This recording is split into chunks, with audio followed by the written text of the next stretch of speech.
Greetings, Legion.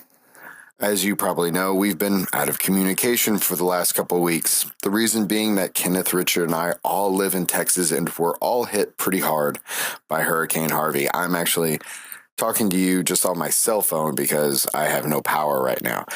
But we are working hard to get the podcast back up and running as soon as the three of us are in a somewhat stable position. But in the meantime, we actually have a show for you that was recorded before Harvey and before our worlds got flipped upside down. So this week, Kenneth and Richard talk The Defenders. Again, thank you for all your prayers, for all your great thoughts. We need them right now. But we will be back next week. Thank you, Legion. We're switching it up this week because Wyatt's out, so I'm going to be your host this week. I'm Kenneth. Ugh, I didn't like that. Let me start over. I'm going to pull a Wyatt here. Leave it in. Dad's home. Hi, Dad. Lord of the manor, king of the castle. Well, that seems appropriate. I am a dad. We are dads. We are many. We are one. We are the Legion of Dads. The Legion. Dads. Hello. We are the Legion of Dads. Join us. The Legion of Dads. An entire legion. Great, Dad. We are the Legion of Dads. Daddy-o. From now on, we'll be known as the Legion. So we are many. We acknowledge this is an appropriate metaphor. We are Legion. We are the Legion of Dads. You are not alone. We are all in this together now. Hello and welcome to the Legion of Dads, a show for the modern dad. We talk movies, comics, video games, and how to be a great dad. Wyatt's out this week, so I, Kenneth, am going to be your host this week. With me, as always, is Richard. Hey, Richard, how's it going? It's going great, man. How you doing? Oh, doing great. So this week we decided, since last week we did a kind of retrospective wish-wash show of the entire Marvel Netflix television shows because The Defenders was coming out. This week we thought we'd talk The Defenders. We've both sat through the entire 8-episode arc of The Defenders this last week. So, spoiler warning, if you haven't seen it and you want to remain spoiler-free, don't listen yet. Watch the show, then come back, listen with us, see if you agree or disagree with some of the things we're going to talk about. So I figured the way we'd start this, Richard, is first we'd kind of go episode by episode, touch on a few of the things we maybe liked about that episode, talk about what happened a little bit without getting into too crazy detail, and then maybe talk about some of the things that we didn't like about it.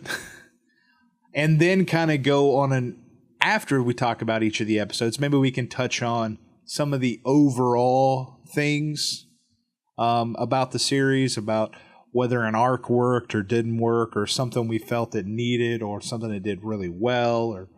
So let's start with episode 1. A great place to start. What do you think? Let's start at the beginning. Sounds great. Okay. So The Defender starts. The first episode is called The H Word. And I'm assuming that means the hand. It could be hero. Oh, that's right. I guess it is. That's what Jessica says. Don't say the H word. I'm sorry, listeners. That's obvious now. So, boy, I just started this episode. When I started this episode, I wasn't really pumped about watching The Defenders.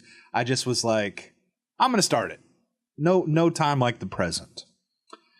And I didn't do any of our preparation. I actually watched that first episode, before I did any of my, looking back on the previous episodes of the Jessica Jones, Daredevil, Luke Cage, and Iron Fist. So I was kind of not in a headspace of remembering everything that happened.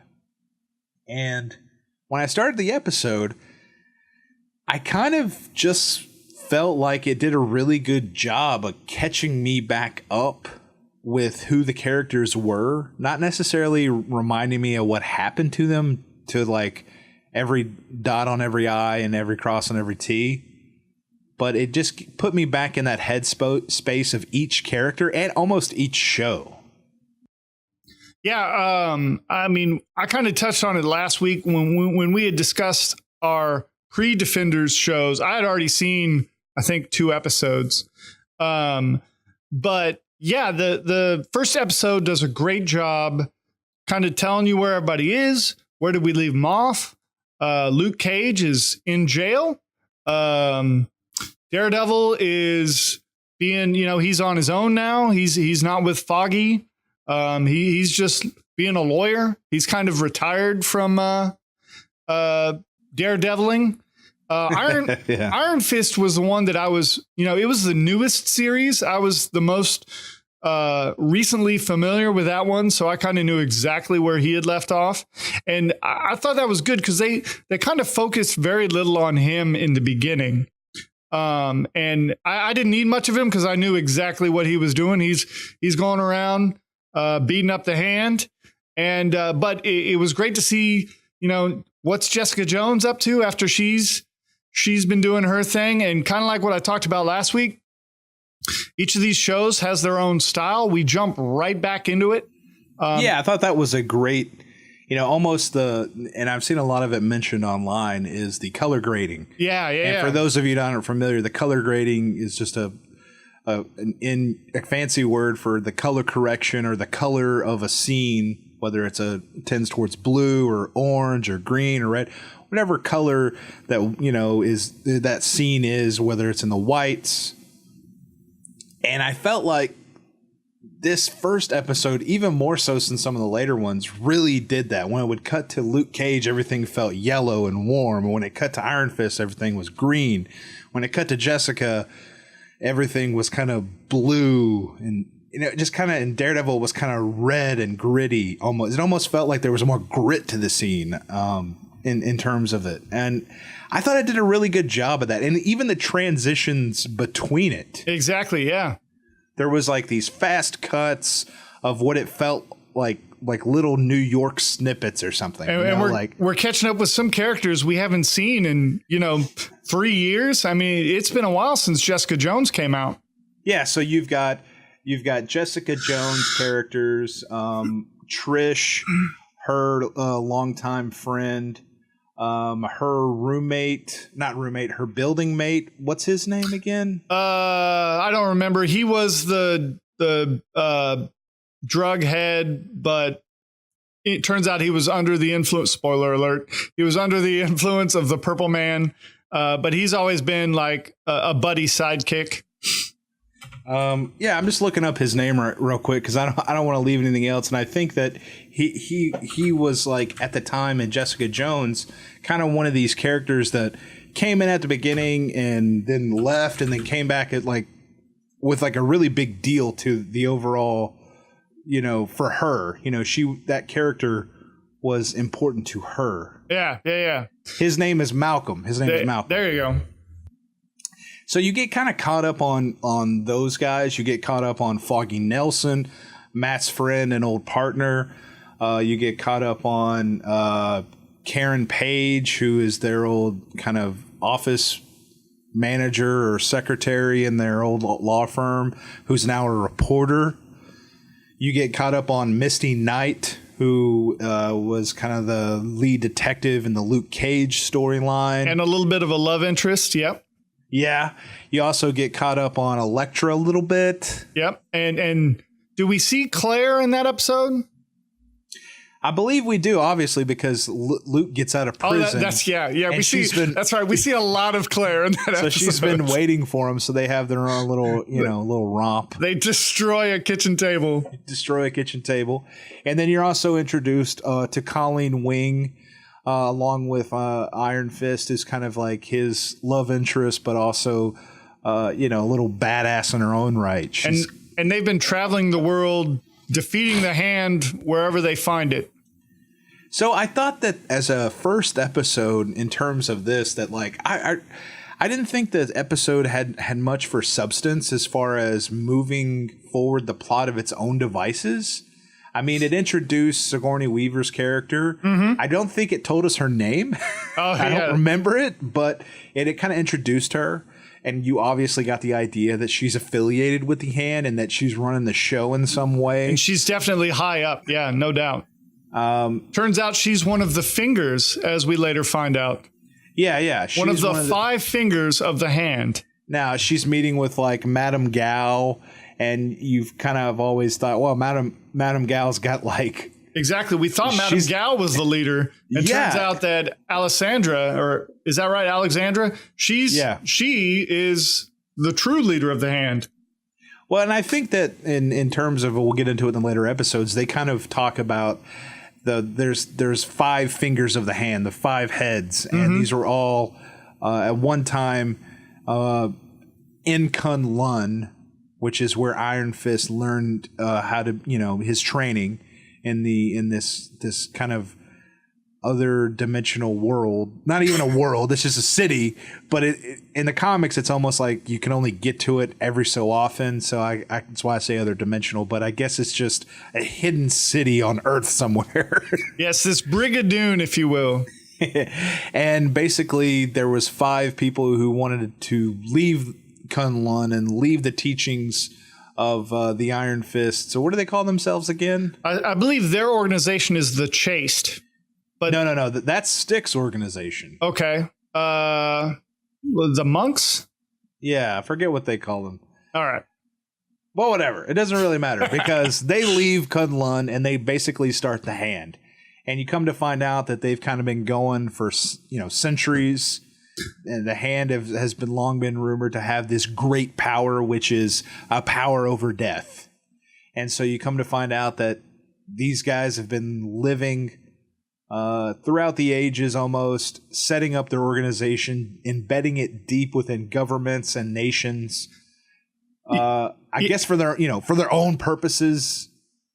I don't really know what exactly for, because I don't feel like the show really ever got to their real thing besides wanting to get back to Kunlun. Yeah. That didn't even make sense to me. It was a little bit like the League of Shadows, but at least on the League of Shadows, why they were destroying, Yeah. Well, let's not get too much into that. But sure. Let's just, anything else you want to kind of mention or touch on episode 1? Well, I think it did a great job of introducing us back to these characters and kind of setting up definitely the first episode of a series. After our discussion last week, it did leave me wondering, where is the Punisher during all this? He was working, last I remember, he was working alongside Daredevil and Elektra to defeat the Hand, and he's nowhere to be seen in this. Right. So Elektra died at the end of Daredevil season 2. Spoiler alert. Oh, we already said spoiler alert. All right, fair enough. You're going to hear it a lot. So then you find out she's back. The Hand's brought her back. And you kind of get the idea, if you watched Iron Fist, that yes, the Hand does have power over death. It can bring someone back to the life. You know that for sure if you've watched Iron Fist. And we've seen a little of that in Daredevil season 2. Right. With some undead running around. Now, from what I remember, the last thing we saw the Punisher do was like set his old home on fire, his family's home, armor up with a bunch of weapons and ammo, and just like leave. He's leaving Hell's Kitchen. So I got this sense from he was there for his purpose to do what he did in Daredevil season 2. And he really wasn't a team player. He's not really a team player. I get that. I mean, Frank Castle, he's not going to be a part of a team, no doubt. He's his own man. Unless the team wants to do what he says and is exactly in line with his thinking. Now, one could argue that none of these defenders are team players, and they really aren't. But I think Frank Castle is even outside of that. So it's obvious to me why he wouldn't show up, because he's got his own thing he's doing. Yeah, he's making his own TV show. But they don't even mention him throughout any of this. But he does have his own series coming, so that'll hopefully fill your Punisher hole. There's the episode name. Fill your Punisher hole. Okay, so yeah, I don't have much else to say on episode 1. I thought it was just it's a good jumping off point. Yeah, and I felt like it episode 1 and 2, you could almost watch them as just like 1-2 hour episode. They introduced everything and got you built into what the, where the story was headed. Introduced you to all the key players. Introduced you to all the key ideas that you needed to remember from the last shows, what caught you up, and really got the story rolling for this episode.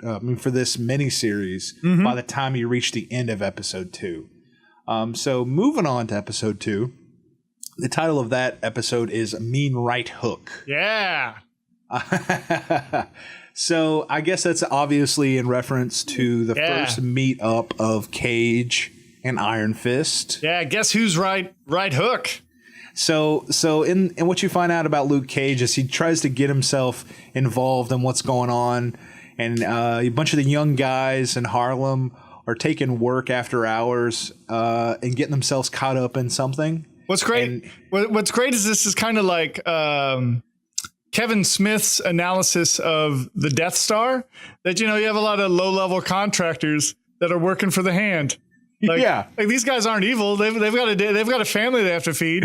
And that's kind of who Luke Cage is going after. He's got some friend of a friend, some boy in the neighborhood that he's trying to take under his wing, that, he's involved with the hand, but he's not a bad guy. He's just, wrapped up in something, and that's, circumstances led him to that point. So what you find out is that he's actually been hired to basically be a cleanup crew for the hand. When the hand kills a bunch of people, they send a bunch of guys in to clean them up. That's pretty cool too. Destroy evidence. Go in and just spray down with some acid and move on. So on the other flip side of that, Iron Fist, Danny Rand, and Colleen Wing are trying to find out how the hand's operating back in New York, because the guy they chased down said, go to New York. Yeah. And convenient. Yeah. But they end up going to this, what they think's like a sword shop, I believe. That's, like a Hanzo sword shop. Yeah. And they get there and there's a bunch of bodies. And so it just works out that the cleanup crew's coming in, and that the cleanup crew is the kid that Luke Cage is interested in following and helping out. And so they finally cross paths. They cross paths, and I'm going to say that, like, one of the notes that I put was, first, the super punch was awesome. Yeah. It was as good, if not better, than the Matrix super punch or the Superman super punch. Yeah, I mean, those are pretty good. Those are high up there. I would put this third, but it's pretty good. Well, I loved the it felt very much like a one-sided fight the whole time up until that punch. And I loved just the way it was shot. I loved that it didn't feel like just a random city street in the middle of anywhere. It felt like New York to me, and it felt like they're really there and they're really fighting each other. And Iron Fist is trying to do all this fancy stuff, and Luke Cage is just doing what he does. He's a tank. He's just standing there taking it. And that's one thing. That's one thing. Like, I find out some of these like stronger superheroes, and I know we're all coming from comics where they're all fighting everybody, but some of these stronger guys, like Luke Cage or Jessica Jones, super strong. They need to learn how to fight. Yeah. I mean, Luke Cage in some of his backstory and his prison days, he was obviously a brawler and a fighter and a boxer. And he used to be a cop. Yeah, so, but he's not used to fighting guys that are trained in the martial arts. Especially the Iron Fist. But speaking of what I was talking about, about this location and the fight scene and how it felt like real New York, I thought this episode really did a great job. Like, the opening scene was like a city street in New York, and Matt Murdock, not Daredevil, just Matt Murdock in a suit and tie up on a rooftop using his heightened senses to hear all this stuff that's happening. Oh, that's right. Because in episode 1, we have the event, the earthquake, correct? Yes. At the end of the episode, like an earthquake. Something happened. And and so Daredevil or Matt Murdock actually has to get back out there and helping people because somebody's got to help him. Yeah, I love. Now he's really torn with what he knows what it cost him to be the hero. Elektra died. Mm-hmm. He knows that cost him, but and it's pushed his friends away. I mean, he's kind of on his own here. But his moral compass is one that he feels like he's got these powers and he knows he can help. Yeah, and I love that about Matt Murdock in this conflict within him. But I loved the way it just introduced, both not only what he can do physically, really easily, but just this feeling of an overall New Yorkness and a gritty city feel that didn't feel like a cheap TV show city. And so there's an earthquake, and he goes and he stops some looters, right? Basically he hears some looting happening, and he dashes off over the rooftops. Nice little montage there, him flipping around on the roofways. Some hardcore parkour. Yeah, jumps down into the alleyway and stops a guy from killing. From shooting a looter, from killing some young kid looters. And I thought they also kind of played with the way he was fighting. He was purposefully trying to hide his face without putting something over it. Thought that was a really great way to back up his character motivation of, no one can know who he is, and he doesn't want to really be doing this, but he has to. Yeah. So for me, those kind of were my high points of the episode. I thought that was like the beginning. The middle of the episode was kind of the fight scene. And then that started the act of where we get back to Jessica, who's going back to her office. And previously, a woman and her daughter had showed up asking her to take a case and try to find her missing husband. Well, she comes back to her office and that guy's there, and she finds out that he's saying all this stuff that doesn't make any sense to her. And previously, the cops had found an apartment he was renting that had a bunch of C4 in it. Yeah. And so basically, she's there trying to talk him down because he's got a gun to Malcolm's head. Boom, Elektra shows up and just kicks Jessica Jones's ass and kills this guy. Yeah, and so we find out, I think now, that Elektra is more than what she used to be.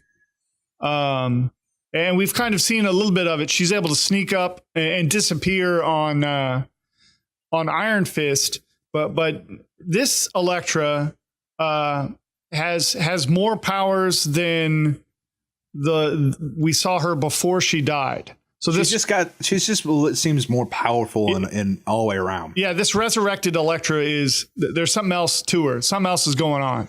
So this episode ends with Misty coming up to Jessica Jones's house. I guess she's going to try to get some information from Jessica because she thinks, or we don't know for sure, but it's more likely that Jessica took some evidence from the crime scene at that guy that Elektra just killed's house when it was a crime scene.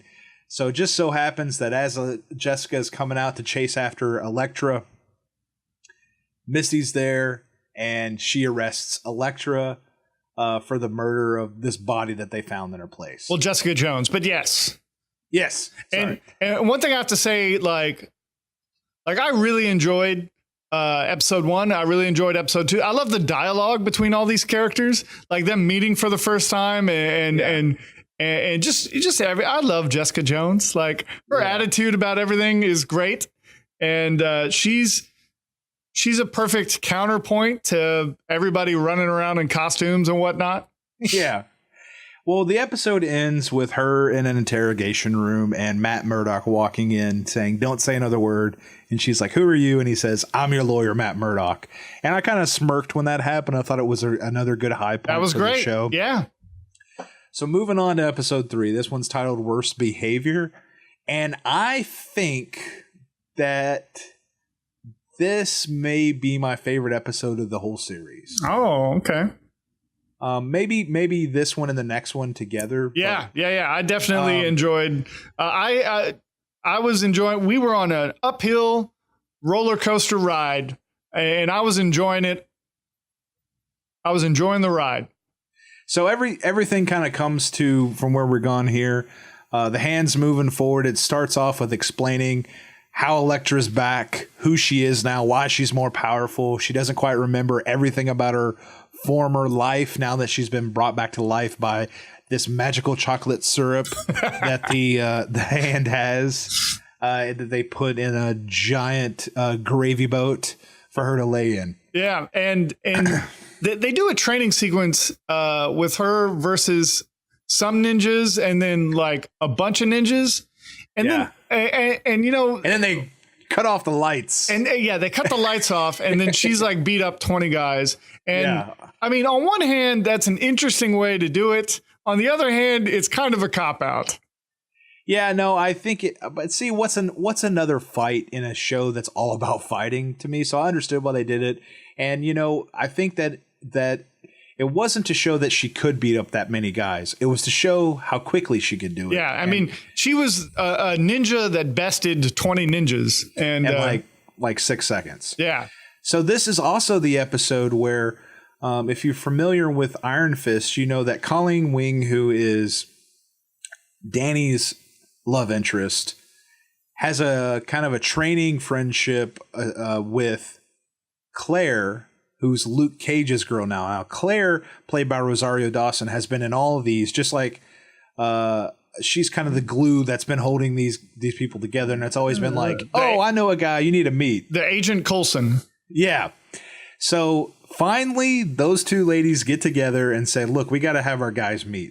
So Iron Fist and Luke Cage meet each other after Claire figures out that he comes back with a jaw that's been hurt by some guy that had a glowing fist, which I thought was fun. I like that dialogue.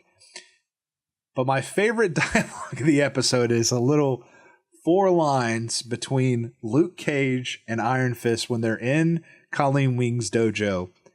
And it starts off the scene and Iron Fist says, how come he can't be hurt? Like really indignant. And then and then Luke Cage says, what's the deal with that fist? And then Iron Fist says, I earned it, like in a really like, I don't know, proud way. And then Luke Cage just fires back, you what? like what do you mean you earned it?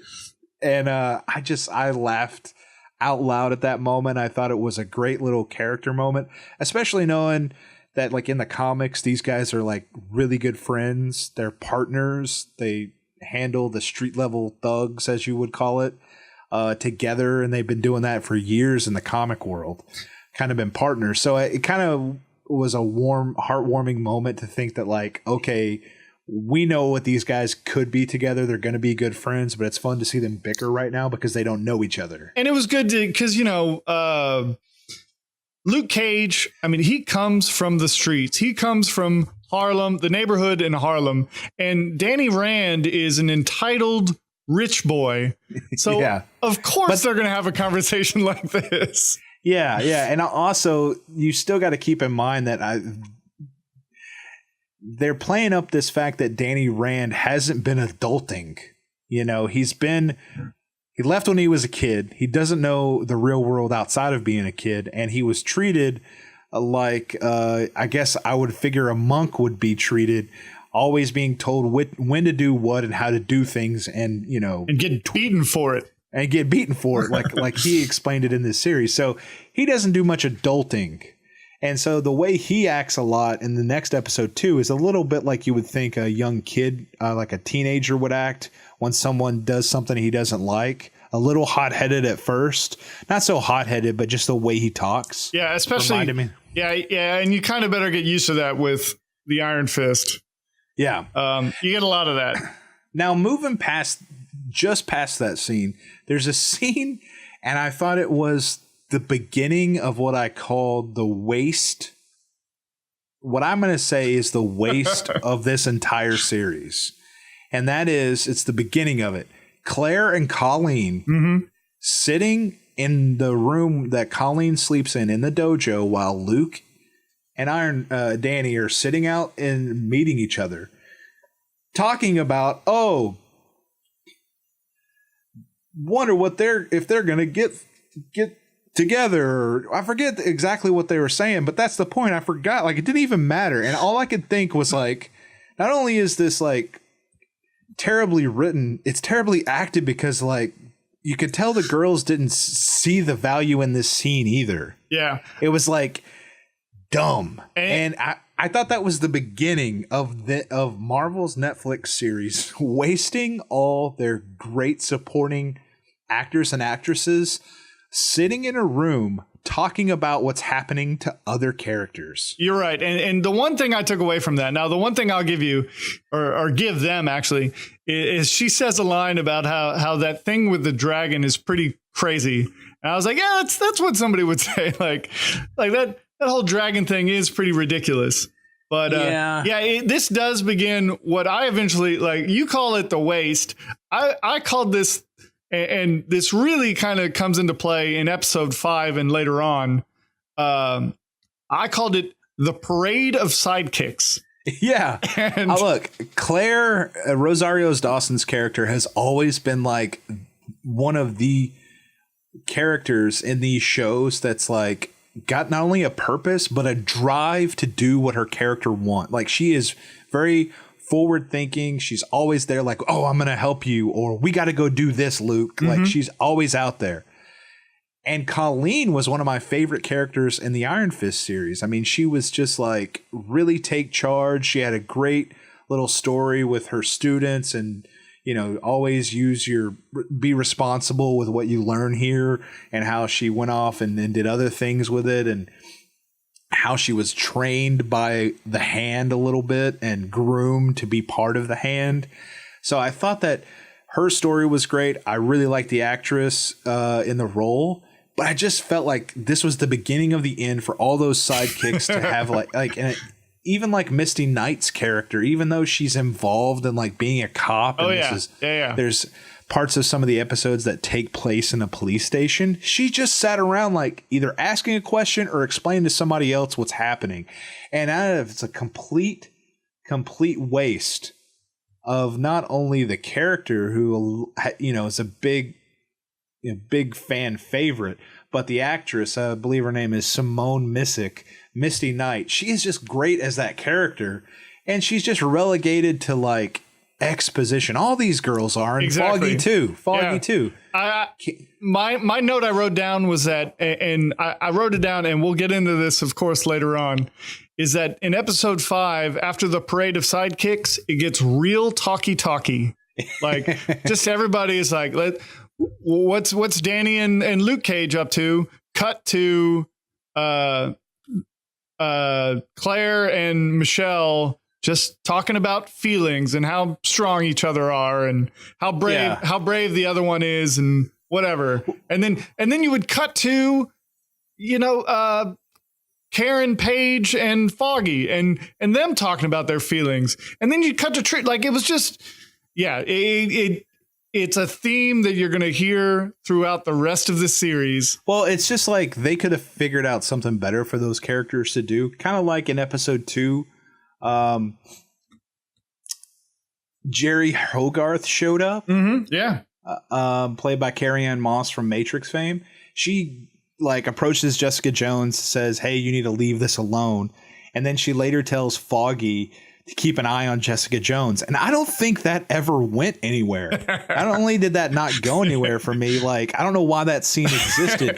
But she got her paycheck. If it did go somewhere, she's kind of been like a little bit of the Agent Coulson for some of this stuff too. A little bit, yeah. In this series. Some overlap. But if it did go somewhere, it could have given like something for like Foggy to do. And he did have a little impact towards the, you know, like I guess episode 5 or 6. He did one thing. He did about one thing, but he could have done more. Yeah. So let's move on a little bit later in the episode. Danny Rand's finally like, I'm never gonna approach these guys as Iron Fist. I'm gonna go dress up in a suit. They find out where the Hand is, which is this building called Midland Circle. This big high-rise building. And he's like, I'm going to go up there and just go in there and tell them I'm here to stop you. And then he does that. And on his way there, Jessica Jones has been following, or she's heading in there too, is it? She's who is it? Who knows they should be there?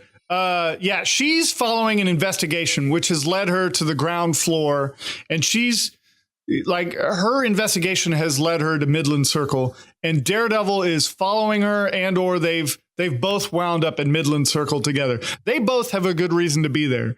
Iron Fist. Daredevil was there before. Yeah, Iron Fist has a good reason to be there.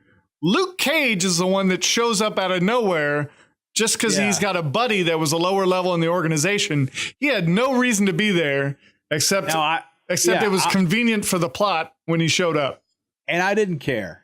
You know, this one of these I don't really care why he was there. I'm not going to hit that on the head because this scene, when they all converge at the end of episode 3, I think is one of the highlights for the entire miniseries. It is really good. And it's all over the trailers. I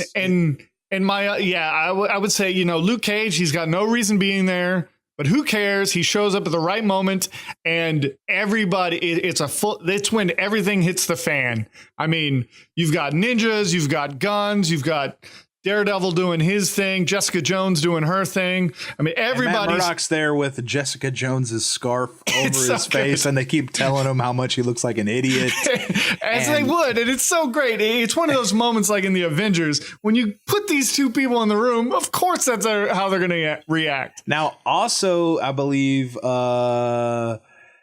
is this the episode... During this episode, I think in episode 2, we saw Stick was being interrogated by Alexandra, who's Sigourney Weaver's character. Stick was the guy that trained Daredevil, of course. Uh-huh. Now, he's affiliated with a side organization called The Chase, who actually answers to Kun Lun. They've been chasing after the Hand for a really long time. Now, I don't know if it's episode 2 or 3, but he actually cuts off his hand. Yeah, it was pretty cool. To escape.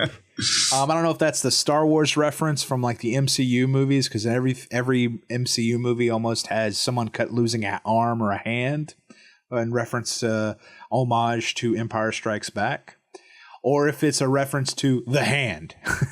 You know, I think it was both. So after this fight, we'll go right into episode 4 here. After this fight at the high rise, they leave. And let me back up for 1 second, because I had one question, and you laid it out perfectly. Danny Rand had this original plan to go up to the penthouse. He was like, you know, I can't do this through the ways that I have been doing it. Like, I've got to do something different. Right. Well, then he just goes up to the penthouse and just Iron Fists his way through everything. And I thought he was going to go up there like in Batman, Batman Begins, when and be like, I just bought this company. Yeah, like when Bruce Wayne actually does some stuff that helps Batman. I guess he just meant he had to put on a suit and tie and go up to the CEO. Well, I think he meant, he's not going to work his way from the bottom up. He's just going to go straight to the top. But it was just strange. He just walks right in and calls him out. I forgave it for that because the setup. It's a pretty awesome scene. It's a great scene. It does a great job of putting all the characters there in action. None of them really knows the other person, but they don't care because there's too many ninjas to count. And then Iron Fist is there, and then people show up with guns, and you're like, man, how's he going to get out of this? And then, of course, Luke Cage shows up. The Bulletproof Man shows up. Yeah. And anyway, it was all good. I mean, I'm nitpicking, but... I really, really enjoyed the last... I guess it was like the last 8 minutes of that episode. I just thought it was a fun, good time. I felt like, this is the Defenders, you know, I really felt that there for a second, even though they're not all in costumes and most of them don't even have costumes. Except for Daredevil. It just felt like, they're all together. They're, you know, like that moment when you first watch the Avengers and they're all like characters are interacting with other characters and you're just like, wow, great. This is great. So moving right into, I guess that's episode 4 now, called Royal Dragon. That's the name of the restaurant that Danny, Luke Cage, Jessica Jones, and Matt Murdock are all hiding out in after they leave the high-rise building of Midland Circle. Kind of running away from the Hand because they got overwhelmed. Elektra showed up, started, fighting Matt Murdock, and that fight scene was great. That Elektra Daredevil fight scene at the end of episode 3 was some of the best Daredevil stuff we've seen, and his stuff's always great. Yeah, and there's some real great fight choreography and kind of even just even beyond choreography, just kind of staging.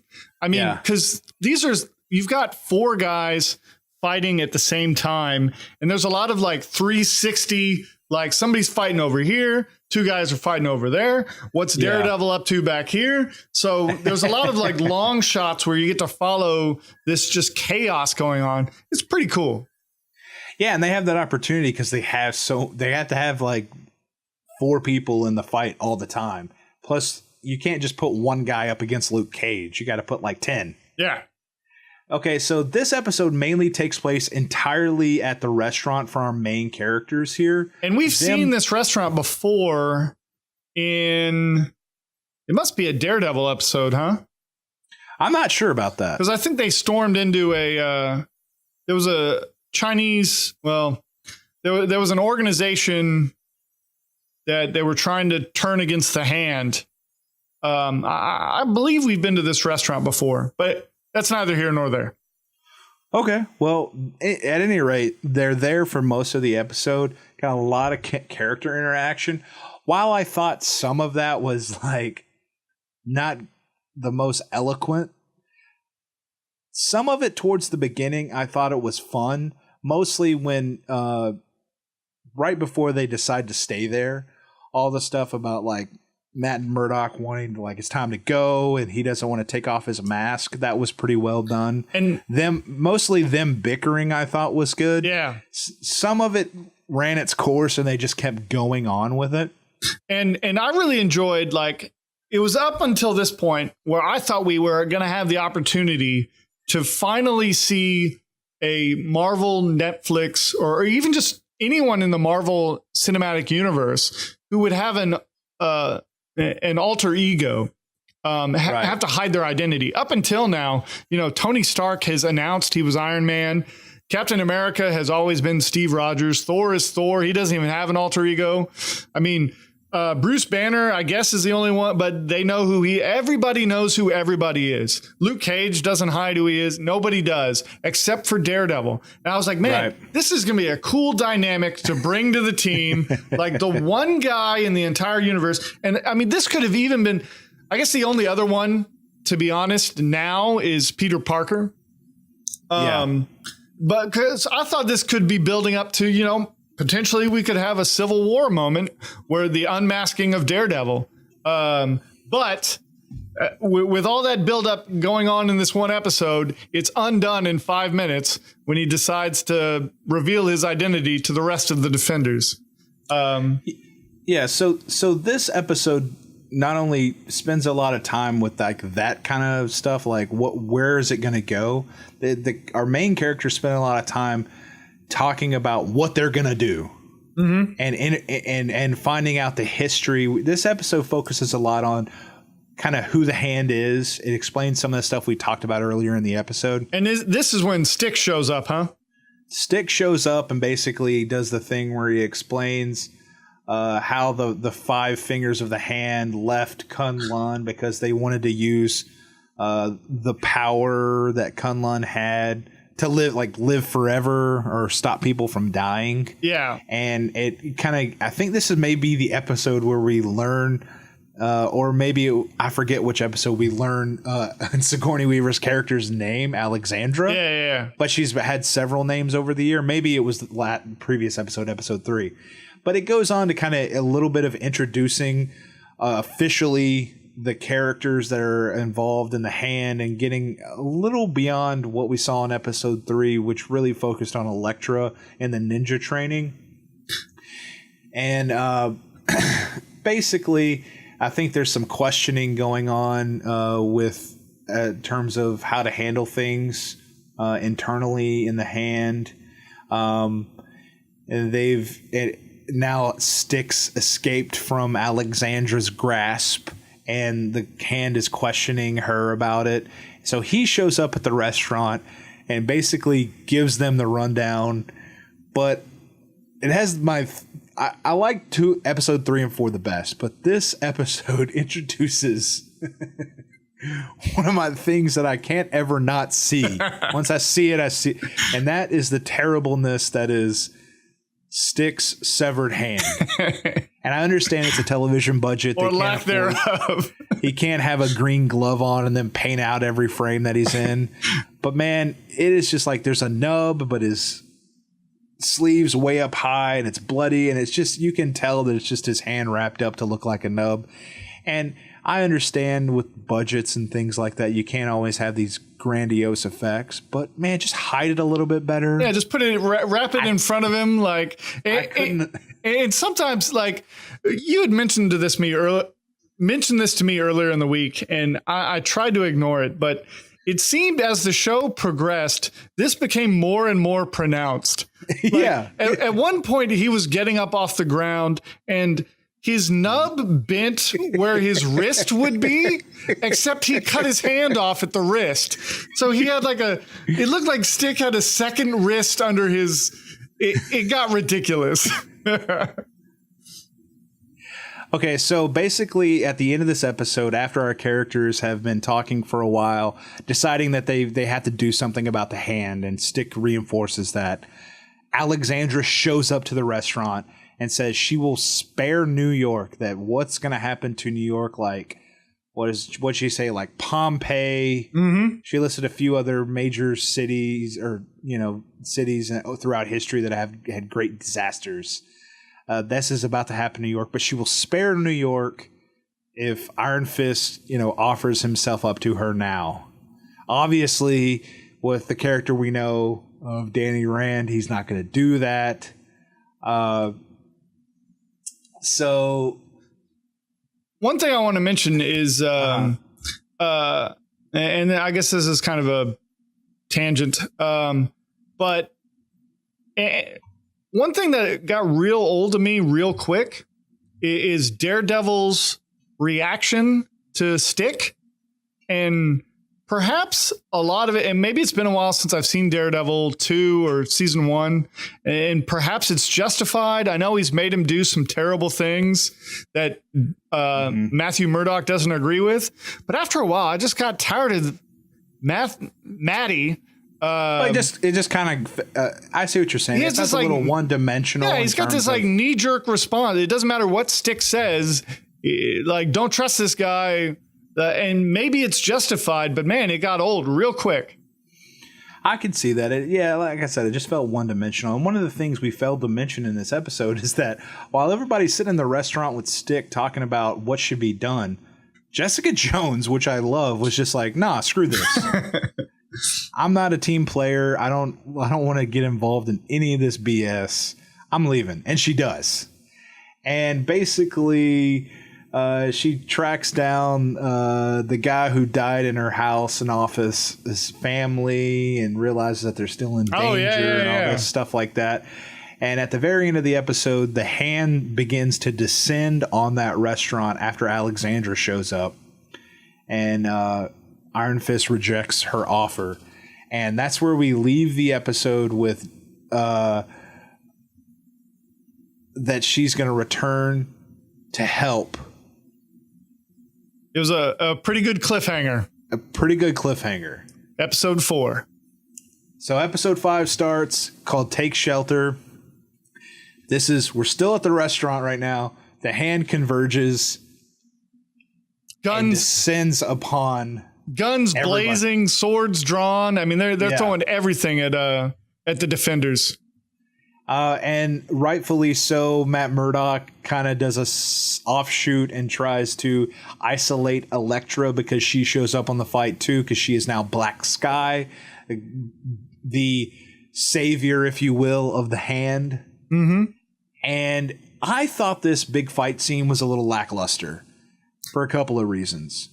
First off, it felt like all these people had superpowers or great skill and were just punching the living daylights out of dude after dude over and over, and that's all they did. I'm like, these people have, like, why isn't the Iron Fist just, they've developed it in such a way where he has to, like, I guess it's a one-off, or he can't just use it in the middle of, like, doing a backflip or something. But it just feels like anytime they're going to show him using his fist, it's like, all these close-ups and this cutaway, everything slows down, and then he punches. I'm like, just throw a right hook and hit the guy. Like it really does start to seem like he can either only use it once per episode, or it has to recharge. I mean, it becomes obvious. And then one of the other things that I noticed, and it had been building up, is that and rightfully so, but man, Matt Murdock, his hair is all over the place in these episodes. And I only mention it not because not because I care, but because it was distracting. I always felt like the way they were lighting him with like all these halos and backlights and kick lights is that his hair was being accentuated however it was messed up. And it was just distracting to me. Like every episode his hair is in some odd anime configuration. And he's usually wearing the glasses, so you don't have his eyes to look at and focus on. And so all I was just constantly doing was looking at his hairline, which led me to look at his kick light for his hair. That's just but that doesn't really affect how I feel about the show. One thing that bothered me about the fight was that that they stormed that restaurant, guns blazing, and Luke Cage, who's bulletproof and could do something while people are firing guns at him, just stands there. He's just a bulletproof wall. And it'd be maybe one thing if he was trying to protect somebody like we'd seen him do previously. But he just stands there. And I'm like, man, you're bulletproof. Go take the guns out of these guys' hands and knock them out. Now, he was fighting that other guy, Sawande, one of the fingers of the hand, who's from South Africa. Yeah, we see that fight goes somewhere, yeah. And now I really liked the fighting style that they employed with that character, because they mentioned earlier that he could like put you in a state of like paralysis or some kind of nerve thing, like the way he would fight you. Well, I thought it would be cool. I mean, the way he was hitting him, I was like, all right, this guy, even though Luke Cage is invulnerable, this guy's hitting like pressure points. He's going to like paralyze something. That didn't really go anywhere. Well, I don't know if it really went anywhere, but I see that it was at least putting up a fight against Luke Cage, which is saying something for him. Yes. I mean, yeah, but... So eventually, basically, there's kind of a little bit of a cliffhanger in the fight that like Luke Cage gets thrown outside by the guy, and then he gets hit by a truck. Yeah. A big truck. Luke Cage does. And then that Sawande guy jumps in a van and they chase after him. So you don't know if like that truck was with them or he just got hit by a truck or something's going to happen. But later on you find out that, they chased him down and Luke Cage got the upper hand. Got the upper hand and kidnapped the guy. Off scene, off screen. We don't even get to see it. Now Stick, everybody else escapes through the sewers. And then basically, what is it? Colleen Wing and Iron Fist are waiting outside in a car while Luke Cage... Is that what's happening? Luke Cage and Claire go in somewhere, and Bakudo shows up? Maybe. Where they go in somewhere? Where do they go? That sounds about right. Somebody gets... Because they're targeting... like the ham was targeting like people they cared about. Oh, is that the alley they were in? They were in some courtyard. Yeah, they were going. Felt like they were going to pick somebody up, like get Claire or something. Yeah. And while they were doing that, Luke Cage was changing out of one yellow shirt into another yellow shirt and was taking one Carl Hart hoodie off and putting on another Carl Hart hoodie. And at this time, they end up seeing Iron Fist and Colleen Wing end up seeing what they think some hand people go around the corner, and boom, Bakudo's back. And I really liked the character Bakudo from Iron Fist. I thought he was one of the stronger villains for Iron Fist. And where did we leave him in Iron Fist? Last we saw that he was like stabbed in the heart, and then they looked back at where he was laying. And then they looked away, and he was gone. And he was gone. In typical ninja style. Yeah. And basically he tries to re-recruit Colleen Wing into his ranks. He kind of trained Colleen Wing in a compound in Iron Fist in her younger days, and was kind of where she learned her martial arts skill is from Bakudo and his followers and stuff like that. And you find out he's one of the 5 fingers of the hand. Yeah, so he should be right up there with Madame Gao. Yes. So now in this episode, also, so they leave the restaurant, and there's a lot of internal conflict that Matt Murdock has with, should he be Daredevil again? That whole thing. And I believe, is this the episode where Elektra goes to his apartment? Oh, maybe. And sleeps in his bed? Yeah. That was weird. It was really weird. So and may have memory, because the thing that we keep saying Elektra, but honestly, she's Black Sky. Like they keep referring to her as a vessel, that whatever memories or personality she used to have, she no longer has. But obviously, Daredevil is making Matt Murdock is making a connection with Elektra or her past life. So he believes that there's still good in her, and she is experiencing some memory or flashback at Murdoch's place. Yes. So that's a constant struggle for a while. So I kind of felt like this episode was the half good, half bad in terms of the story and what was happening. It kind of was the beginning of the convolutedness that is the hand and everything. Mm-hmm. And the episode ends with Stick decapitating Sawande, who they had kidnapped, her Luke Cage had kidnapped, and when he tried to escape. That's pretty much the end of the episode. My last thing that I was gonna say on this is that it just felt like the last episodes did so much. The last 4 did so much to introduce us back to the characters. Yeah, the first 4 did so much to introduce the characters to each other, but it didn't do enough plot setup. And it left it to this episode to begin the plot setup for the next, for what the main plot of what the hand's plan was. Mm-hmm. And I thought that made this episode suffer. And I really thought this was the beginning of the Defenders' downfall. We got to start moving a little quicker here. So I'm just going to push on to episode 6. Okay. This one's called Ashes, Ashes. So you realize that the hand, this is when it really starts getting into what the hand is and what they want. They want Iron Fist because he is the key to unlock something, is what Sawande says. So basically, Luke Cage, Jessica Jones, and Matt Murdock all decide that, hey, they got to hide Danny because Danny is the Iron Fist. They need the Iron Fist. And Danny takes this as a bad thing. He thinks everybody's turning against him. And I didn't feel that this was completely justified. Like Danny's reaction to this whole hey, maybe you should lay low. Maybe we don't need you to get captured. He's like, that's it. I'm going to fight you guys. And I was like, I don't find that as a reasonable reaction to their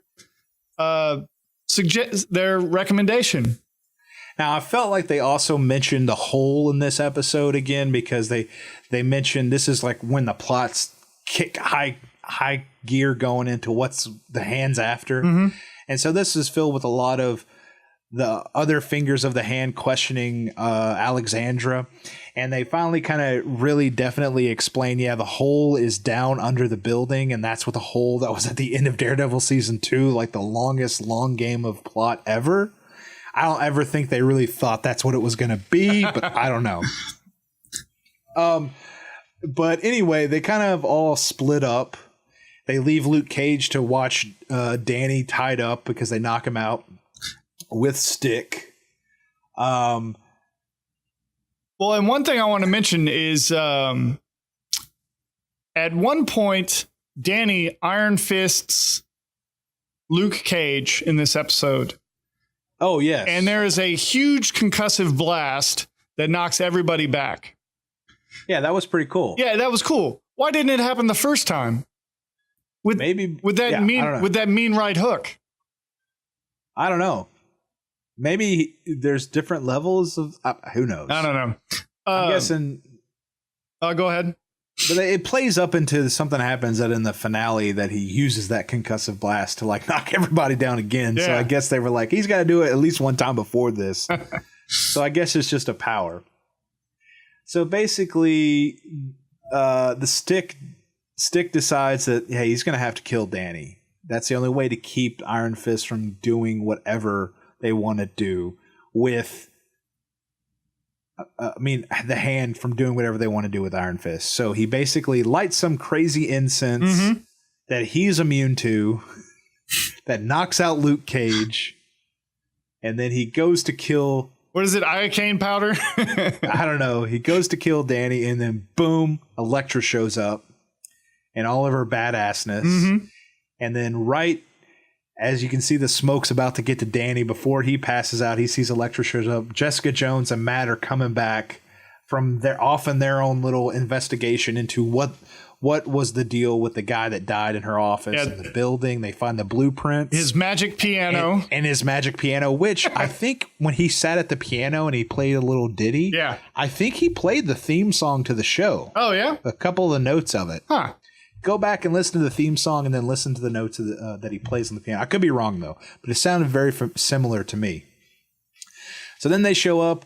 Elektra kicks all their asses. Well, and we say show up. This is another example of, it's just kind of a superhero trope that we see happen a lot. But this is just another example we see in this series of a lot of convenient entrances, people showing up at just the right time, at just in the nick of time. Just in the nick of time to see something. Yeah. Oh, guys are showing up with bullets. Thank God, Luke Cage just got here for no reason. Like, a lot of real convenient entrances. Some of that I'm okay with. I know. Some of it sets up something cool. If it pays off. Yeah. Well, this, I don't know about this. I thought that one positive thing about this episode that I liked is that I liked that it ended with all the heroes being knocked out and you didn't know their fate. Yeah. Like what was going to happen. Yeah, that was cool. That was cool. Because in the next episode, they all wake up in the police station. Yeah. Now, before we get to this episode 7, I do want to mention, obviously, how this episode was really leaning heavy towards the 5 fingers of the hand, the other 4 losing faith in Sigourney Weaver's character, Alexandra. Well, and we've already lost one finger. Yeah. Well, the other fingers are losing faith in her now. Yeah. Yeah, right, because Solande's dead. Now they know that he's dead too. And they use the last of their chocolate syrup wake-up juice substance on Elektra, the substance, and they can't use it on them because they have no more. You know, they poured a little bit in that coffin, and then she rose up out of a lot. Yeah. So basically, the very end of the episode is Elektra coming into a meeting of the rest of the fingers, and is this another beheading? No, she stabs her in the back. Okay, she stabs, Elektra kills Alexandra, and I immediately thought, what a twist.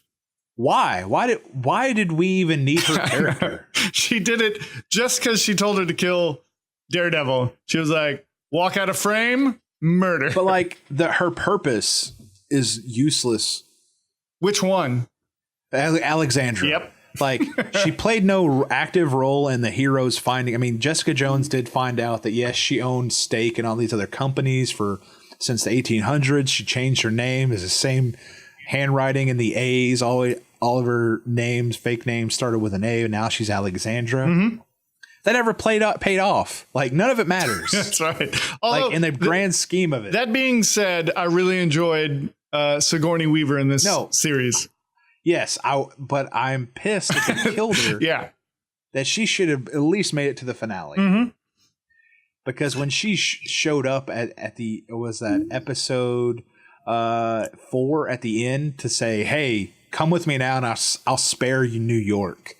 I was like, oh, she has balls. Yeah. This character has balls. It was great. And then you just have the Black Sky come in, murder her, and she's like, now I'm the leader. And even Madame Gal was like, she has a lot of political and business connections. And I was like, yeah, this would be a little more complicated than like some King of the Hill rules. Now I'm the leader. And not only that, why? Why does she want to be the leader? I don't know. I don't know. I've seen, I didn't even, like, what's her motivation? I don't know. A couple of the other notes I had for this episode, is that I felt like Sigourney Weaver was the Solid Snake of this series, is because it was like, oh, Sigourney Weaver's in it. Sigourney Weaver's in it. Kind of like, oh, Metal Gear Solid 2, it's Solid Snake. He's the hero. And then boom, the first 2 hours of the game, you play as Solid Snake, and the rest of the 20 hours of the game, you're a whole nother character. And this is like, Sigourney Weaver's great. She's great. And then boom, they kill her. And I felt like that only because of everything we just said. I don't know what Elektra's motivation is.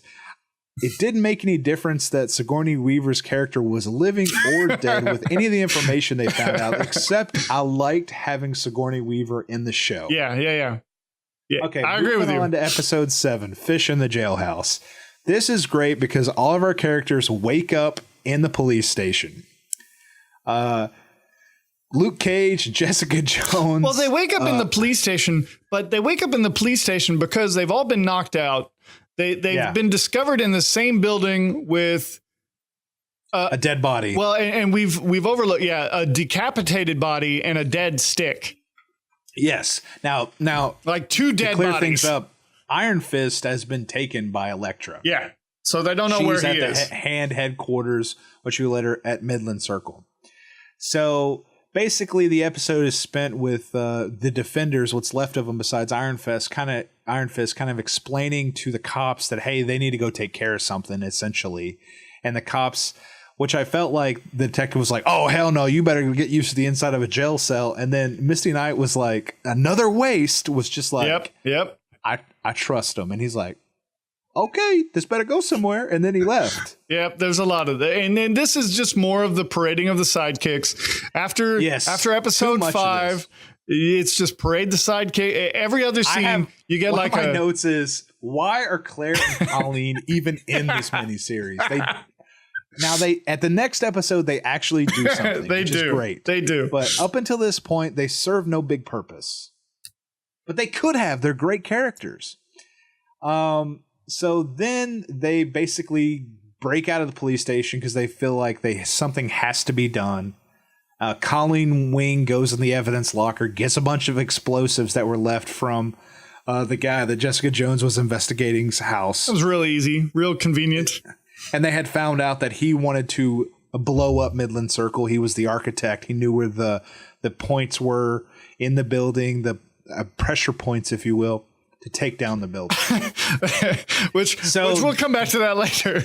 Yeah. So they get to Midland Circle. Elektra is there with the rest of the hand. But when they get there, there's a fight in the garage, I guess it's called. Yeah.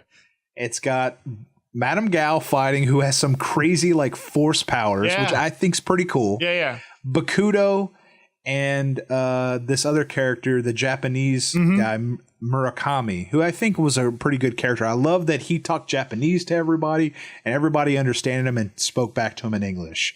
I love it when they do that in movies. I don't know why it works. I don't even know why they would do it, but I liked it. Well, I like it better. It's definitely adds an element of authenticity to some production rather than just having a guy with a Russian accent, some cheap Russian accent. So basically, it's Jessica Jones versus Gal. Yeah, and how does this set up? Because at one point I was like, all right, it's Gal versus Cage and Jones. So it takes 2 defenders, 2 of the strongest defenders, to take on Gal. Meanwhile, Daredevil takes on 2 other fingers.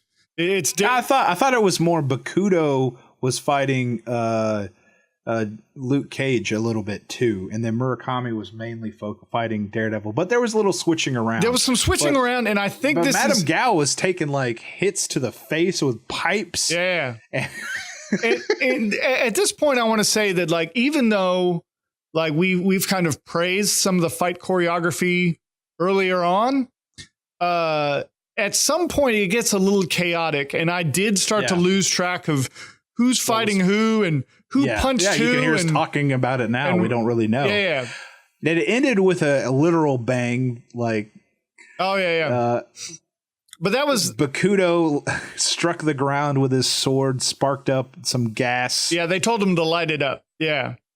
And so he did, which I thought was a cool way to end the fight. It was very ninja, like, they get away. Misdirection and boom, who shows up? Misty Knight. And she just rolls up and she's like, hey, what y'all doing?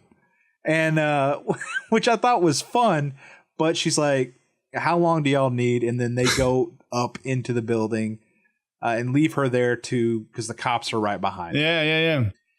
Okay, so then something happens that I want you to take note of. They go in a door, and then Luke Cage takes a pipe and bends it around the doorknob or the lock or whatever so that the door can't open. And then they go up to the lobby. And then Colleen Wing shows up, I believe, with Claire, right? Yes. Yeah. They show up because Colleen has decided that she needs to help them. She needs to do something. She thinks blowing up the building, I guess, is a good idea. Well, and Colleen had helped him, I think, get in the fight, actually. That's right. I'm sorry. She was fighting. She was fighting Bakuto. She had fought him off a little bit. She showed up with her sword. That's right. So after they all drive the hand away and Misty Knight shows up, Claire shows up, the other police get there and they're like, where is everybody? And they're like, I tried to call you or whatever. And they can't get through this door. None of the cops that show up after Misty Knight, the 30 of them, can get through this one door in the parking garage that Luke K's been a pipe on the inside in to get in. Remember that. They all give up. Then they hear that there's possible explosives or something. Maybe that's why they leave the parking garage. At any rate, they leave the parking garage. And Elektra takes Iron Fist down to the bottom of what's at the bottom of the hole, and they find basically what turns out to be a door that another Iron Fist has closed, and only the power of another Iron Fist can open it. Or something, yeah. Something like that. Basically, she trick fights him into punching the door with the Iron Fist, which I don't even know how you do. Of course, yeah. And he unlocks the door. And the cliffhanger of the episode is it's a skeleton of a giant dragon underground in New York. That's what's at the bottom of the hole. So I guess you're led to believe that you're supposed to infer that the substance they want that they've been talking about, banging on about, that brings them back to life is the bone powder of these magic dragons, I guess. Yeah. Because they're talking about how much of it is down there, and it's this huge dragon skeleton. It's something about that because they're cutting up bone and packaging it up. So the final episode begins. That's the end of episode 7. Final episode begins, titled The Defenders. So Gal shows up down there. She starts explaining to Danny, that he gained the power of the Iron Fist from the dragon, that the substance the hand uses for resurrection comes from the bones and all that. It kind of gives you a backstory and all that stuff. I guess to explain more of what you have been led to believe since like season 2 or even season 1 of Daredevil, I guess mainly season 2, that the hand has been planning all this at one time. But I don't think any of this was planned. I think it was just as it came along, it started happening. I don't think it's been planned like this. So they start taking, I guess, I never really saw it happening, but I guess they start taking some of the bones out to start harvesting it. Yeah, you see them like, they've got like chains, buzz saws or something. They're cutting the bones up. And then I think Iron Fist sneaks up on some guys. Yeah, so this episode was the one I had the most notes on because I was just like, things fell apart really bad in this episode for me. But just to tell you kind of what happens, basically then, Colleen and Claire start trying to place explosives around.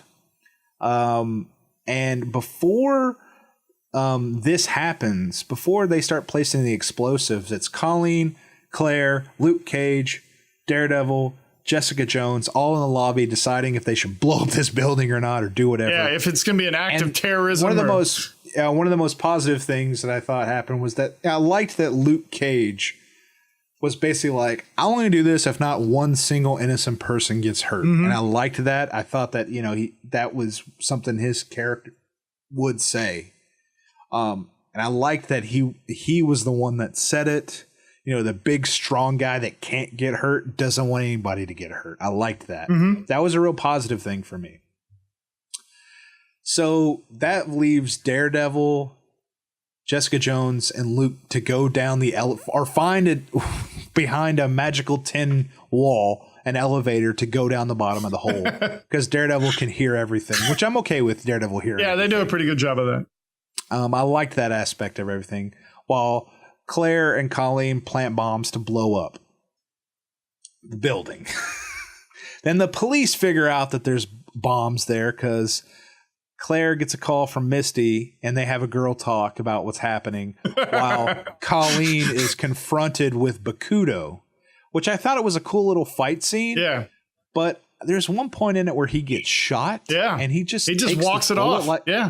Bullet like a champ. I didn't know if that was some training he had or something having to do with the power of the hand, whatever. I didn't really explain. It could be an like, undead thing. Like maybe it almost felt like he couldn't get hurt. Yeah.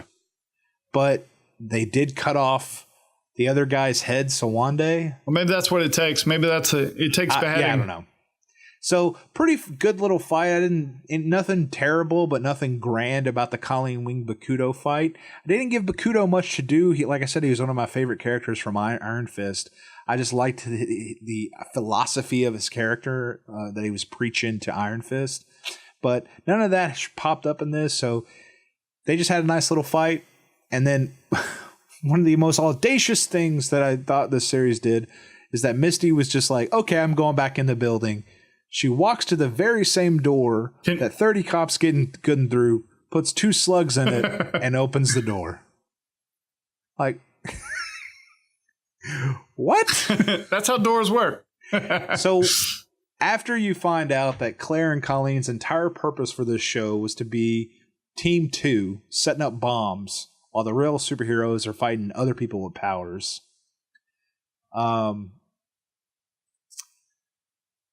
They go down to the bottom of the hole to confront what's going on. Have I missed anything up in this? I think I've hit it all that's happened. No, I think we're good so far.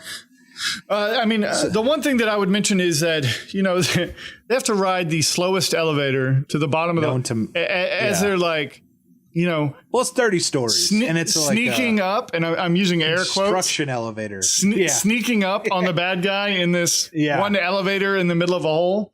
So, I thought it was pretty good how they did it. Like Jessica Jones came out of the elevator by herself. Yeah, they found a way around it. Daredevil that surprised him. That was pretty good. So then there's this big fight scene at the bottom. Some of it was pretty good. I mean, I thought some of the fight, it kicked off like with some nice like rap music or whatever. Yeah. And I wrote down, it's kind of like the rest of the series. We get some good, chaotic, everybody's fighting at once, 360 pans of just everybody fighting. Some of it's good. Some of it's good. Some of it's not so good. But well, I thought this one overall was better than the one in the restaurant. This fight. Okay. Like I thought it was like more the characters helping each other out and like tossing a guy maybe back and forth between them or something. A little bit of that I felt like was going on. And I liked that. Yeah. So then they finally decide they have to get away because the bomb's going to explode. Right? So they get back in the elevator, but Daredevil tells Danny whispers something in the ear, which you later find out is like Hail Hydra. Like whatever. Like, delete my browser history or whatever. Somebody that knows that they're gonna die says to someone else that's their buddy. And they go up the elevator. They're fighting all these dudes in the elevator. Luke Cage, Iron Fist, Jessica Jones. And then I thought it was pretty fun that they were trying to disable the elevator so they couldn't get away. Yeah. And then Jessica catches it. Yeah. I liked all of that. But the one point that's something we've talked about in the past, and they do it even in the show. Like they really kind of hint around her powers that she is strong. Great way. Like you'll see her punch a guy 20 feet or kick a dumpster or and this is a great way to show her power. Yeah, I think she straight up flew up there to catch that cable. Well, there was kind of a parallel editing happening between what was this fight in the elevator and this fight between Elektra and Daredevil, which I thought was a pretty good fight. Yeah. Although I kind of got lost as they're, they're one of the, when you have these conversation fights, like, yeah, we're fighting, we're talking, I love you, I hate you, and then by the end of it, I'm like, do you want to kill him? What is going on here? Why are y'all fighting? But the way they accentuated that, the way she like let go of the elevator cable, yeah, and that the elevator was falling, they never showed it hit the bottom. Oh yeah, and I thought it was going to be a point of like something like a turn of the tide in the battle between Elektra and Daredevil, but it's never mentioned or even shown that the elevator hits the bottom. There's no big loud sound or anything, and that just bothered me because the whole time that Elektra and Daredevil were fighting, I'm sitting on the edge of my seat only because I know that this elevator is going to be dropping at least 10 or 20 stories and come and just make a huge kind of like sound and some kind of maybe force explosion, or I don't know. But I just thought, I was like, okay, any second that elevator is going to hit it, it's going to cause something to happen. Well, it never does. And then Elektra and Daredevil are fighting, and I'm like, why is Elektra doing any of this? Yeah. I don't understand what she wants. Yep. At some point, it's just power or love or death or I don't know. I lost.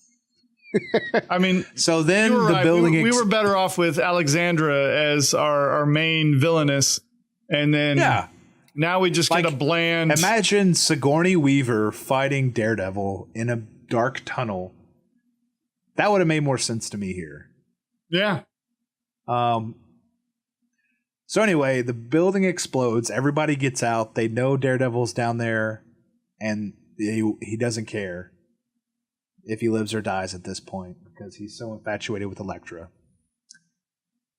And then it's implied that Daredevil dies. There's no other people in the building. They made sure of that, or Daredevil did. You could hear that there was no one else in the building. You could hear it. And the building explodes perfectly like a demolition charge. Exactly. Now, like they set charges on every story. Like this architect is some sort of demolition expert, and he's a Jenga expert. He knows exactly how to drop a building into a hole. I mean, the 30-story building fits perfectly in the 30-story hole. Okay, so then it was kind of, I felt like a little bit like there was just like, that was the real ending of the show. And then there was all these epilogues. Yeah. Like, here's what happens to these people, which is okay. But I felt that was much too long. They were wrapping up all these subplots when I felt like the main plot wasn't really given the due that it needed to be like the main plot anymore. Like the whole hand thing, I didn't think it paid. Like, not only did it not pay off to me, no one talked about how it didn't pay off or how it did pay off to them. And so I just thought it was very anticlimactic. Yeah. And I think like Madame Gao. So one thing we talk about, and are we at we're not at the total end yet, are we? Well, the last thing I was just going to say, the last note I had here about this episode is that I thought that it seemed to me that instead of having all these small scenes wrapping up all these characters, that just a simple scene with a funeral for Matt would have seemed to me to maybe have been a better choice, and just have one scene after it and make the main plot a little heavier, and then just have one scene after it at the funeral. You see all these other people there, and there's just one short scene. But instead, it just, like I said, it made it feel very anticlimactic. And then, of course, you find out that, somehow Matt Murdock miraculously survives, wakes up somewhere. Now, did we see Elektra, though? Do we? I didn't note that. I don't remember. Here's the thing. The people that I remember at the bottom of the pit is that Daredevil was down there. Elektra was down there. They were both fighting each other. I think Madame Gao was down there. Yeah. And I don't know if she's dead because of her strange force powers. And the fact that Matthew got out alive. I mean, I guess that means, well, either he didn't get out alive.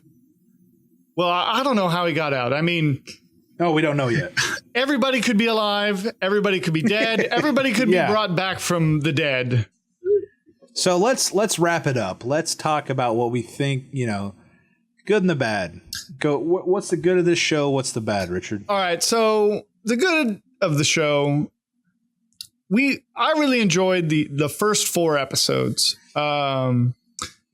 Everybody coming together, like all these characters meeting each other. The way that they interact is great. It's funny. Even some of the fighting. Once we get toward the later side of it, I think we kind of lose our focus. And we have another, like in Luke Cage, we've switched out our bad guy for a secondary bad guy. And I didn't like it when we did it in Luke Cage, and now we've done it here again. I think all the points that we've hit on, I mean, the first 4 episodes are fun, and then it's just kind of a mess toward the end of what's going on. Why is anybody doing what they're doing? Like a lot of exposition, a lot of wasted time. At one point I thought and they do this a lot in comic book movies. And I know it's comic books. You can do whatever you want. People die, people come back. But I thought we had legitimately killed Daredevil. And I was like, whoa. Props to them for killing a main character of a series. And then they Professor X him back to life. And of course. And that undercuts, that's the... Well, they had already announced Daredevil season 3. Oh, had they? Jeez. Yeah. Well, that undercuts everything. It's the magic tribble, the magic con blood that brings tribbles back to life. Like they couldn't do it. They couldn't do it with Elektra again. They already killed her once and brought her back. Yeah. So is she going to just keep doing that? What I thought the good and bad is I tend to really agree with you. I liked the first 4 episodes. I was excited to see episode 5. And like I said, I think the downfall of this whole show was how the hand functioned, I'm not sure who made the decisions behind the scenes, but how the plot played out with what the hand wanted and how they did it. It all seemed very hurried at the end, and it seemed like they weren't revealing enough at the beginning of the show to get me even interested in what they were doing. And by the time they did begin to reveal it, it wasn't a slow burn enough for me to care. It was just like all this information about the hand and what you needed to know just to continue on with the story. Yeah. And I just think it was a lack of planning in terms of maybe that, in terms of the hand. I do think the hand and what their overall goal of they were going to destroy New York, because if you took the bones out, I guess that would be like part of what's holding up New York or something or Manhattan. Yeah. And that was going to destroy it if they when they harvested the bones. So that's what was going to happen. And the threat of Manhattan being destroyed, I think, is enough to bring these characters together. And that was their point, and I thought that was strong. But the reasons for how it was going to be done and who was going to do it, I thought fell apart. I do think that the characters' journeys, the characters themselves, Daredevil especially and Jessica Jones both had strong narratives to what they were doing in terms of their show, where they came from and where they're going to go. In terms of the other characters, not so much, but I enjoyed those characters. I don't think there was the main characters like Luke Cage or even Iron Fist that they did something that I didn't really like. Yeah, I think one thing we can both agree on is that although I don't particularly enjoy Danny Rand, I think we could have seen some more Iron Fisting. And he really kind of lets it go at the end of episode 8. But yeah, I was like, yeah, there it is. Do it a little more. That's right. Just like, it doesn't matter now. Just punch everybody in the face with your Iron Fist. Now, I think, like I said, some of the strengths, I really think that Daredevil and Jessica Jones, both the actors and those characters, were some of my high points. I really cared about Daredevil again. Sigourney Weaver, even though she didn't have much to do and she didn't have what I really call something that was like a meaty scene so much. She just was, was Sigourney Weaver on screen, and it was just, good to have her there. She's compelling to watch, yeah. And I thought she had that prowess of someone that would be in charge, and she was a good casting, I think, for that. I wish they would have given her more to do, and I wish they would have had a couple more scenes with her doing, badass stuff to make her, this is the reason we follow her, instead of so much, we don't trust you.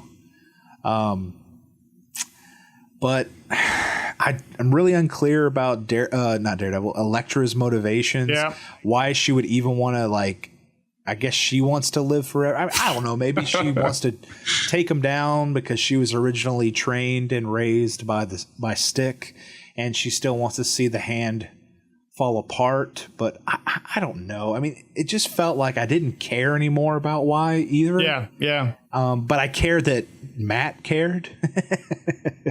I still think besides the hand's role in this story, that, like you said, the team of sidekicks was the farce of this series.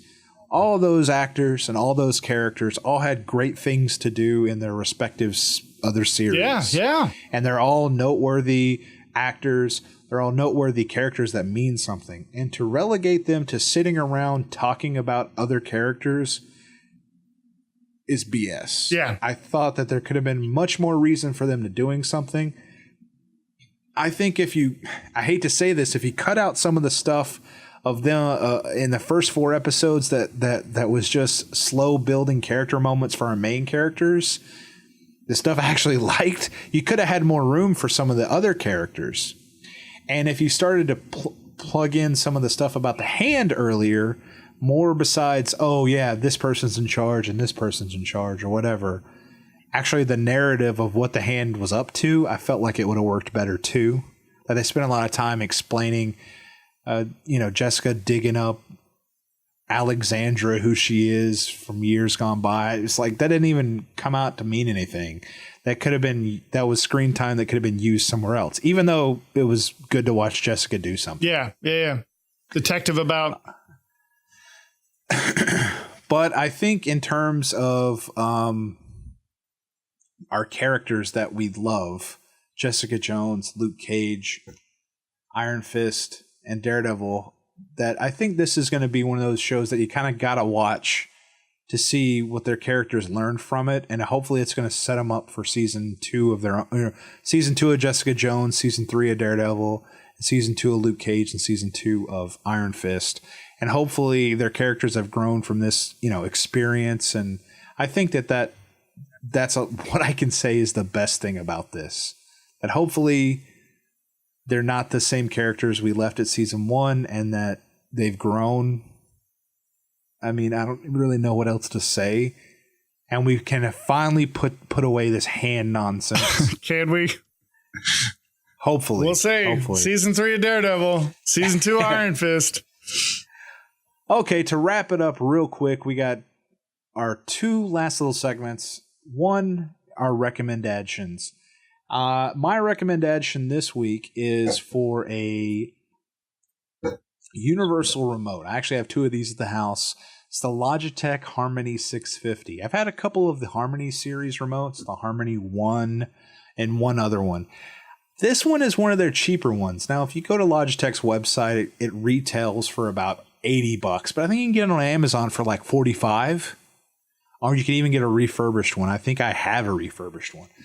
Now, this one isn't anything fancy with a touch screen, but it is programmable. You set it up with your computer, you plug a USB in, set it up, put your model number of whatever TV, controls up to 8 devices, and it has macro setups. Basically, hit one button, all the inputs are set, turns on everything to the right thing, controls your volume with all in sync and all in unison. No fancy touch screen, but you don't really need it. But it's got a little screen with buttons on the side.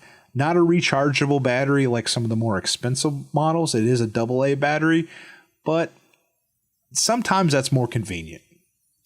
I love Logitech remotes. I've had some older versions in the past, and you're right. It's listed on Amazon, as Amazon's choice for $44.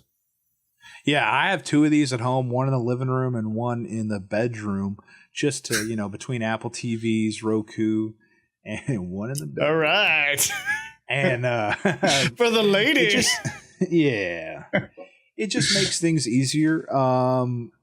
Makes it easier in the bedroom. So I would really recommend this remote, especially if you're one of these guys that has like me, 3 or 4 different devices, whether it's a Blu-ray streaming device, a separate sound system, and a TV that's a smart TV. This thing's just going to make your life a lot easier, whether you use your phone for some of those remotes or you have a pile of remotes. This can really set things up. And I think this is a great cheap option. It does a lot of things that some of their higher end models do, but for a cheaper price. So if you want to see if you even want to get into the universal remote, this is a great starter remote. And, the buttons are rubber and really a tactile sense. That's why I like this one over one of the more expensive ones I have, which has a touch screen. And I like this one. Well, that's one thing that, if I'm watching a movie and I've got the lights cut out, I like to have a remote in my hand that I can just feel around with my thumb, and I don't have to, deal with a touch screen. I know exactly where my channel up or channel down, my volume buttons are. These buttons also light up. Yeah. Just where whatever, if it says volume or channel or up, down, just that little symbol will light up on this. So check this remote out. Give it a try. See if you like it. That's the Legion's recommendation for the week. So every week we like to end the show on a segment called The Last Laugh. It's where we tell a terrible dad joke that you guys may hate, but you might love. So you got a joke for us this week, Richard? Yeah, I've got a good one. An old school one, of course, right up my alley. All right, so. Oh, wait. Let's start that. Okay, good. Edit point, because we forgot. I got to ask you where. Yeah. I was gonna mention that. Well, that's our show for this week. Richard, where can people find us? The Legion can email us at legionofdads@gmail.com. Like us on Facebook, like and subscribe on YouTube, follow at Legion of Dads on Twitter, and like, subscribe, and rate Legion of Dads on iTunes, or visit legionofdads.com. What a mouthful. Man, is it. All right. At the end of every show, we like to end it with a segment we call The Last Laugh, and where we have a dad joke that some of you may love and some of you may hate. Richard, what you got for us this week? All right, this one, it's so bad it's good. It's old school, so it's right up my alley. What kind of pants does Mario wear? I don't know. Denim. All right, Legion. We're out.